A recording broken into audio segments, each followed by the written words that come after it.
Esteemed webinar attendees, Hello. welcome. You are very fortunate, I should think, because believe it or not, we had over 200 signups for this webinar, and apparently we only have space for 100. It's kind of weird. They said we only have 100 seats, but they're not actual physical seats. So thank you guys very much, and girls or collectives, for joining us here today. Very, very excited, and there is a reason that this is our most attended webinar ever. We have an amazing topic, guys, how to optimize AdWords campaigns for pay per call. I am joined for the first time by my friend and yours, Mike.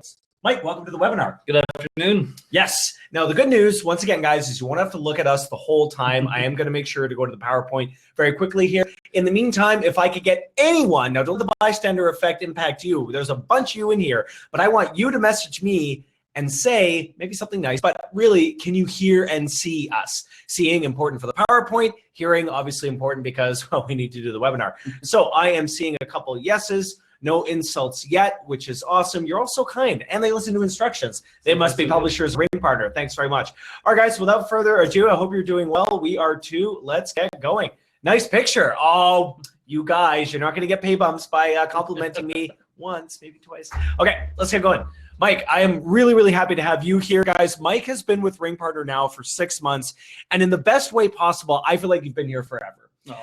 Mike's been doing, guys, AdWords for over a year and a half. He knows his stuff. There was a reason we brought Mike on and not just me and Marie. While we kind of have a rough idea of what AdWords is and how to use it for pay-per-call, Mike is kind of like smiling politely and nodding because he actually knows what he's doing. So here's how it's going to go, guys. We're going to do the PowerPoint presentation. We're going to do about a couple minutes per slide.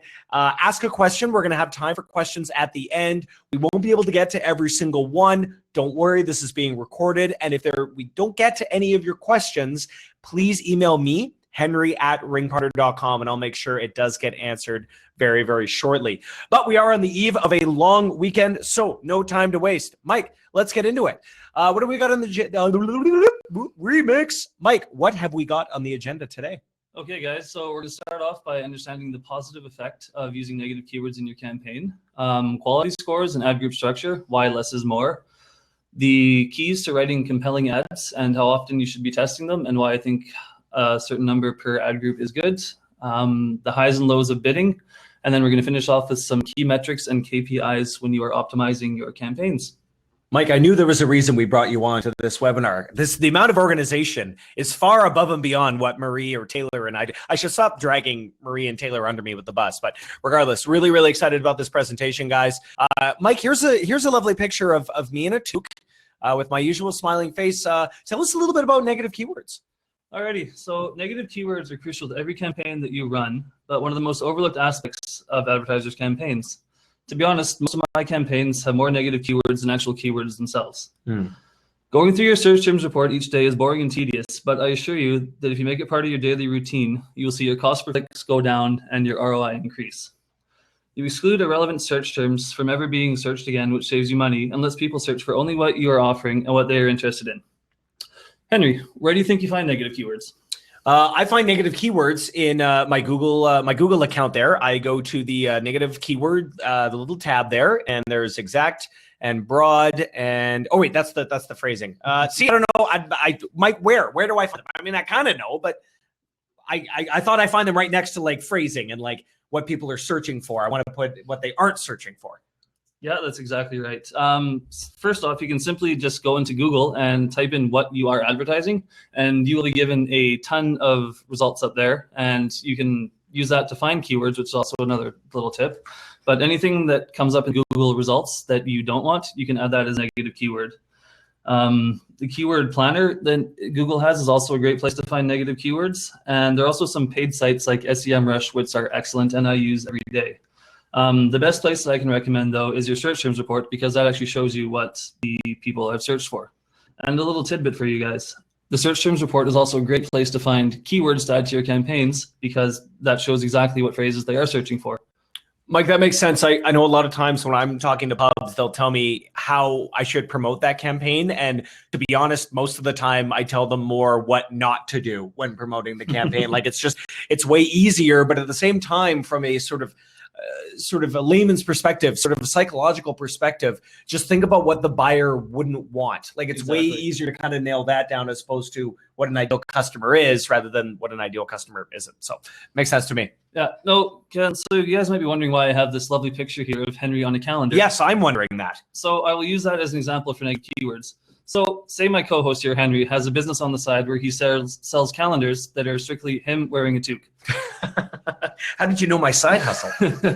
So, for example, if you were to create an advertising campaign for this, he would go through and exclude other people who were wearing black toques. So Chris in a black toque, Taryn in a black suit, Brad in a black toque, sorry. This is a very bad example because it's very niche, but I just wanted to get a picture of Henry in a toque on there because I found it as an amazing picture. It's one of my better pictures, unfortunately. So Mike, I know quality score is a great way to reduce costs. And I know with pay-per-call, typically with call only and things like that, costs might start pretty high, but with good quality scores, they go down. Tell us a little bit about what the ideal score is and your thoughts on that. Okay, now before I start, Henry, what number do you think people pay less than Google suggests with quality score? I am going to say, well, 10 is perfect. Mm-hmm. But I'm guessing, I know if I tried, I'd be really bad. I'm going to guess 3. Nope, you would be wrong. Damn. If only we could bring someone on that knew what they were talking about. So I have a little picture in front of me here, and I'll share the URL when I'm done talking about it. So on your scores of 1 to 10, basically 7 is what you're shooting for as a base. And when you have a 7 quality score in your account, you're discounted by as much as 27%. And if you get up to 10 in your account, you're discounted half. So if Google is suggesting you bid $4 for a keyword and you have a 10 in your account, you're only paying $2. Wow. But if you have a 1 in your account, you're paying 400% more. What? So 400%? No wonder my Google bill was so high. Yeah, so I got that picture from wordstream.com/quality score. It's a cute little picture there, and you can bookmark it. We're probably going to go into this a little bit later on, Mike, but what I tell people about sort of trying AdWords and not giving up after that initial quote unquote failure, most people that have successful Google AdWords campaigns are rarely profitable right out of the gate. I mean, it takes time to kind of get your quality score up and figure out your negative keywords and such. It takes a while. Yeah, no, I'll touch on that a bit later, but don't give up if it doesn't work right away. I mean, if it was easy, everyone would do it, and be prepared to invest in your campaigns. And I trust you, if you keep to it, work hard, and put in a couple hours every day on each campaign, you will see results sooner than later. Very cool. Okay, so there are 3 components to quality score: landing page experience, ad relevance, expected click-through rate, and 3 ratings of each, below average. So landing page experience is how relative your landing page is to the keywords in your ad group. Ad relevance is how relevant the keywords are to the ads you have in your ad group. And expected click-through rate is how expected the people are to click on your ad when they see it based on the keywords in your ad groups. Any combo will... A combo of any will come up with a quality score. If you have anything 3 or below, I don't recommend continuing. I would say pause those keywords and come back to them later. Focus on what's already working for you. 10 is tough, but not unachievable. But anything 7 or higher is exactly what you're looking for. Okay, I'm going to go on and talk about ad group structure now and why I think less is more. Google suggests that you have anywhere from 15 to 20 keywords in one ad group because that's a good starting point. I disagree. There's nothing wrong with it, but I recommend having keywords, ad groups that only consist of 3 keywords. 1 word and the 3 match types: broad, phrase, and exact. I say this because it's much easier to get a good quality score, ad relevance, and click-through rate this way. You only have to create ads based on 1 keyword and not 15, so it's much easier to get your average scores for ad relevance up. As well as make your ads that are more likely for people to click on, thus increasing your click-through rate. The style may take more work and time, but if it was easy, everyone would be doing it. And that's it for that slide. All right. That's great. No, thanks, Mike. Let's move on to how to write compelling ads. And I already love the first line here, Mike, which is testing. And I know I tell pubs all the time, guys, you have to split test. If you don't have it in your budget to split test, you should probably just wait until you do have some funds saved up. There's no way you should be going in blind and just trying one thing. You have nothing to compare it to. Exactly. No. Yeah, and some basics. Make sure that your keyword is in the first line of the ad, and have a clear call to action in your bottom line. So book today, call now, something like that, just to let the customer know to take action right away. Ads are important because they're the first thing the potential customer sees. And if you don't have an ad that will compel them to call you, then you may as well just pause the campaign and try making money somewhere else. I recommend testing 2 to 3 ads per ad group so you can get a feel for what the customer will click on. Write 3 very different ads to start. I find that being direct or asking a question works best. When you find a style that works, start to make little tweaks here and there to the new ads and carry on from there. Even changing one word can make a world of difference. Call today versus call now, for example. Let them run for at least 7 days, because then after that, you'll be able to make a proper, informed, and educated decision based on the numbers that are showing in your ad groups. When deciding what ad to pause, I would pause the ads that have the highest cost per conversion first, and then look at the number of clicks or the overall volume of the campaigns. If you have an ad that hasn't got anything built up in it for 7 days, I would just move on and focus on the ads that have already been working for you. Yeah. I'm kind of feeling like don't force it. Like let the data kind of make the decision for you in a way. Like I'm an emotional guy. I kind of think like, oh, this campaign is going to do really well. But if we run it for a month and no publishers want it, then it's time to try something new. Like if it doesn't work, it doesn't work. But something will work eventually. You just got to figure it out. Yeah, exactly. If an ad hasn't gotten any data in 1 or 2 days, don't worry about it. It could just be the day of the week.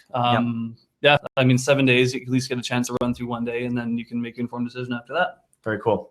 Yeah. And guys, remember, I know this, I say this on every webinar, put yourself in the shoes of a caller. Everyone here has gone onto Google, searched for a business or service, and given them a call. So it's not like you're trying to figure out some demographic that you have no idea sort of what makes them tick. What makes them tick is what makes you tick. So when you're writing up your ads, ask yourself, would I click on this? Does this make sense? Does the flow sort of, connect people correctly? Are the words the right kind of words that maybe you would search for? Keep that in mind. Pay-per-call is much less sort of labyrinthian than like CPA or toolbars or something like that, in my opinion. But we didn't get me on this webinar to talk about Adwords. We got Mike to talk about it. So Mike, please continue. Okay. I think that's it for this slide. All right. All right, so develop your bidding strategy. Being in first place is great, and I know a lot of people suggest being there, but I'm hesitant to be in the first place all the time, because a lot of the time the clicks actually cost more than your payouts. Another thing with being in first place is that people tend to click on the first ad they see, not actually knowing what they're clicking on. A lot of the ways that people will just press 1 just so they can talk to someone. A lot of the times you actually will get irrelevant clicks, and you're just throwing money down the toilet. You do need to be on first page, though. Henry, when was the last time you went to the second page to find an answer for something? Yeah, I mean, really the only time I would even conceive going to the second page is if I'm doing like a ton of research on something and I haven't found what I'm looking for. But yeah, like 95+% I'll stay on the first page, yeah. Yeah, so anything 5th place or above is good. And I find that 3rd spot has been the most successful for me. Clicks are cheaper and your ads are still shown on the top half of the page and right about eye level when you're looking at the screen. I will say this though, be prepared to lose money right away. I recommend bidding a little heavier to start so you can get up at the top of the page and then gather your data quicker so you can start to optimize and make money, and then start to decrease your bids as you find what works for you. Yeah. That's what I hear. I hear a lot, guys. Successful publishers, they'll say, they'll run an offer, things are going great, or at least I think they're going great because they have a good conversion rate. And I'll say, hey, Bob, like I see the pets campaign is going really well. And they'll be like, yeah, I haven't made money on it yet, but good conversions and data so far. And I'm kind of taken aback at first. I'm like, oh, he's not making any money. Why would he be doing it? Well, he's doing it because he needs to get the data and optimize the campaign. And it's way better that way than not getting anything at all, being on the 2nd and 3rd page. Like, sure, you're not losing any money, but you're not even really in the game. Mm-hmm. Yeah. And to answer your question, Stefan, 1 to 3 position does get a lot of the traffic, but as long as you're showing on the first page, you still have a good chance of being successful. Very cool. Okay, now I'm going to talk about a little bit of bidding strategy here. So once you start to see conversions in your account, you have the option of using target CPA, which is cost per acquisition. Basically, that you allow Google to do the bidding for you on what you determine to be the value of a conversion. I have mixed emotions about using this. Google wants to make as much money as possible for them. So having them set a bidding strategy for you doesn't sit well with me. Mm-hmm. But if you do have a lot of campaigns or some very large volume campaigns, it does work. I have some very successful campaigns in Target CPA, and some successful campaigns where I'm doing the bidding myself. Just be patient though, because it can take up to 7 to 14 days for the target CPA to figure out what works best for your campaign based on what you set it at. Manual bidding is good at the start, but if you're trying to figure it out, I'd be checking bids every hour. Every hour? When you're manual keyword bidding Wow. at the start. Okay. Yeah. Okay. Very cool. I've lost a lot of money this way. Sometimes a 25-cent change can cost you hundreds of dollars within the matter of an hour. Right. Okay. Good to know. Yeah, we've still got some questions rolling, guys. These are really good questions. Mike, can we answer that one, do you think? It just depends on the campaign. I mean, some larger campaigns can have a lot of keywords in them, and some more niche campaigns can only have 10 to 15 to 20 ad groups in them. So right. 30 keywords in it. So yeah, it really depends on the vertical and how comfortable you are with the size of the account. Very cool. And one of the things I want to jump in here, guys, I know with click to call and AdWords, cost is really, really king. Don't forget about me or myself, Taylor and Marie, and Christina as well, if you've been speaking to her. But Taylor and I especially, we are willing to bump your rate if volume and quality are there, which will then in turn help you with your bidding. Like it's not a charity, right? We're not just giving you away money. We are going to bump your rate in basically a promise and exchange that you're going to get higher rankings, which means more calls. And then we can snowball from there. I tell you, with our top publishers, the most common variable, communication. I can't guarantee that I'll give you a bump on every offer you ask about, but publishers that tend to ask get bumps way more often than publishers that don't make a peep. Squeaky wheel gets the grease. Greasy wheel gets a lot of grease, I guess. I don't know. Let's evacuate out of this metaphor real quick here. Mike, are we good on this slide? Yeah, we're good. All right, campaign outstanding. Optimization. Hey, Captain Optimization. That's my superhero name. Mike, tell us a little bit about how you optimize campaigns. Okay, first thing I will say is set up a schedule for yourself. Depending on how many campaigns you run, you can probably do 2 a day, but make this part of your routine. Optimization is key. It's the only way you're going to start to make more money quicker. So when I'm running campaigns, when I look for keywords that have a high conversion cost. So at the top of your campaign, you can see click-through rate, impressions, daily cost. The one you want to focus on is the cost per conversion. It depends on how comfortable you are, how quickly you are willing to cut some keywords out, but get rid of the keywords that are of a high cost for conversion, because you're wasting money on them. And especially if you're using target CPA, because when you pause those high conversion keywords, Google will stop trying to make those work, and it'll focus on the keywords that are actually doing well for you. Okay. After that, I look at clicks, keywords that have clicks but no conversions. Anything 12 or over is a good spot to pause them for. And then look for low volume. So keywords that have lots of impressions but no clicks, because those just lower your click-through rate and decreases your ad rank and your quality score. Already covered that. So we are on to the KPIs now. All right, that's awesome. My quick question on my bet, we've got a lot of questions, and this is awesome. We're getting other publishers answering the questions there. How often would you run a new offer? Like, is it, because Ring Partner, we have right now over 140 active campaigns. There's something for everybody in there, but for AdWords publishers especially, it's not just a matter of like, yeah, I'll try this. Yeah, I'll try this. Yeah, sure, I'll try 10, 20 new campaigns a week. How often are you switching things up? How do you sort of perceive it that way? Just whatever you feel comfortable doing. If you feel like you can handle optimizing more campaigns at once, then do it. I don't recommend testing 3 or more at a time. You don't want to juggle too many balls in the air, right? I mean, no, exactly. Then that's when you make those mistakes, and you're working on another campaign that's new, and next thing you know, you've let one keyword run for an hour and you've spent $200, the money you shouldn't have spent it on. So whatever you feel comfortable doing. If you have 2 screens, that's great, because then you can look at 2 campaigns at once. But no more than 3 or 4 would be a good testing area for me. One campaign per screen, basically. So if you have like 8 screens, you can run 8 campaigns. Exactly. I get it. Yeah. Awesome. All right. Hope you guys got your video cards ready. Let's go over a little bit of key performance indicators, or KPIs, Mike. Tell us a little bit about that. Okay, so the KPIs I'm going to talk about today are click-through rate, cost per conversion, and search impression share. And I will talk about how you can tie all those in together for something that really confused me at the start. Click-through rate is one of the most important factors used by AdWords to determine quality score, and more clicks means more revenue for Google. Increasing your click-through rate can be a great way to increase your volume, decrease your costs, and gain a competitive edge on the competition. Increasing your click-through rate can take a lot of time in testing, but it's something that you should definitely focus on. conversion cost. The way AdWords tracks all conversion is based on call duration. They replace the number. Oops. Sorry, 1 second here, guys. Yes, they replace the number with a Google forwarding number so they can track the length. Due to IVRs, the conversions don't always line up with our system. Take that into account, we could have gotten paid 10 cents or $100 for that call. So I tend to set up my conversion actions as about 15 to 20 seconds longer than what you're going to get paid on. That way you can start to monitor the quality of the calls. And this is one of the best metrics to use in AdWords to measure performance, but it relies on the calls connecting to the right people. If the call connects and goes over the duration, AdWords will report a conversion regardless. And finally, search impression share. You can't view this in real time, so it's a little tricky to use, but it shows up 2 days after.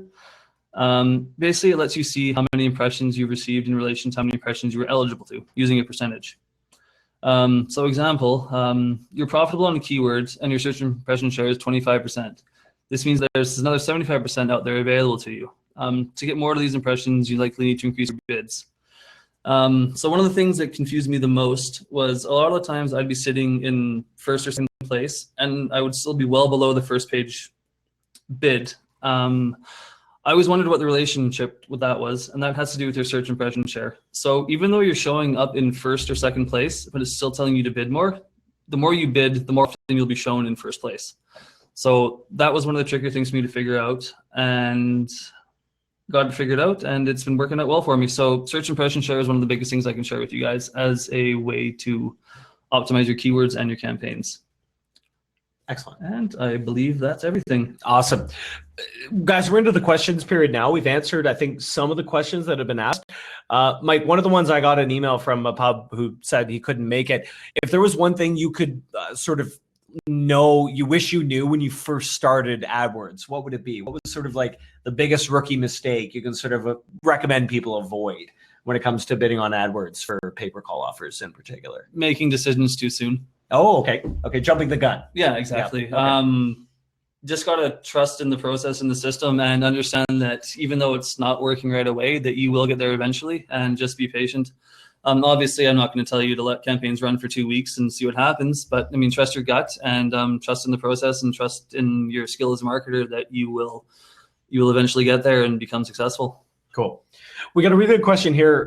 If you're creating a new site for an offer or vertical of offers, other than the basic sort of contract, privacy policy, etc., does a new site for pay-per-call require very much content? And that's a really good question for you, Mike, because I know you guys sometimes make your own pages and things like that. In terms of content, is it better to kind of overwhelm people or underwhelm them? Like how much pictures versus text you have in there, or do you do many landing pages at all? What's your style there? You want to make sure that you're getting as many keywords in there as possible because that helps your quality score out. I don't recommend overwhelming the marketer whatsoever. Less is more as well. Mm-hmm. So, I mean, it makes it easy to read, makes it easy to scroll. If they see a bunch of pictures and pop-ups and everything, they're probably not that likely to take an action on it. Very cool. One of the guys, these are all great. We're not going to be able to get to all of them. We've only got a couple minutes left. One of them that I like best is, what do you like, call only ads or mobile click campaigns? Mike, tell us your thoughts on call only. I know they're a little bit more expensive at first, but I know the quality score tends to be better. Is there a better type of offer to kind of do call only versus traditional AdWords? Okay, the thing with pay-per-call is there's less competition because it's still fairly new. Right. Everyone out there, I started doing pay-per-click marketing and it is a little bit cheaper, but it does take a lot longer and the results aren't there right away. Yeah. Also, pay-per-call is a much higher conversion rate, some anywhere from 30 to 70% with the phone, and your average conversion rate for some AdWords campaigns is around 2%. Wow. Okay. Yeah. No, good to know. Yeah. It's kind of switching from CPA or cost per action, like zip submits or something like that, going to pay-per-call. I had to stop freaking out when I would look at stats and be like, oh, publishers at 40%, obviously doing something shady. Nope, that's just pay-per-call, guys. Quality tends to be that much higher. Is there a secret, Mike, to optimize call only ads? You figure out your own secrets as you go. No, there's no different. Call only and pay-per-click are very the same. They're similar in a way. One is you just click on an ad, and the other one is you make a phone call. No, you find out your own as you go. Not everything works for everyone.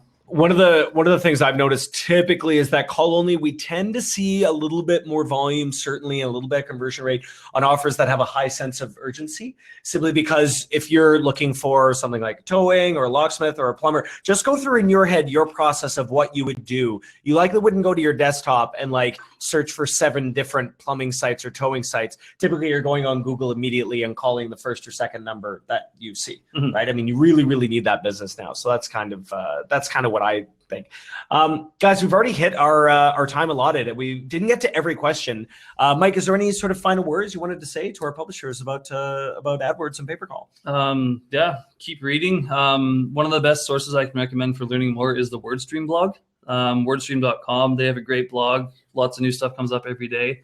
And Brad Geddes, he is a pay-per-call. He's an AdWords guru. I have a book at my desk and I just read through it all the time. Try and find sources that aren't Google. One suggestion I can have, because it's always nice to get an opinion from someone who doesn't work for them. Right, because they have their own interests at heart, right? Yeah, no, totally, I get it. All right, well, guys, thanks very much. And again, I love all the questions. This was our best attended webinar ever. Look for more webinars in the future. We are going to do more promotional specific ones, one about Facebook, YouTube, etc. So look for that a little bit later on. Of course, we still have our promotion going on, even though we went on and on about AdWords. $100 for Bing is up for grabs if you're a new user. Use this. It's $100 worth of basically free data. So if you're not a Bing user already, make sure you sign up. Again, Mike, thank you so much. Some really, really good insights to AdWords. It's easily one of our top promotion types. We're growing every day, guys. If you're ever concerned or you have a question that you didn't get answered about an offer, please give me an email, henry@ringpartner.com, and I'll make sure to get Mike's opinion and get an answer to you as soon as possible. So for Mike and Henry, that's it from us. Thank you for attending. Take care. Thanks, guys.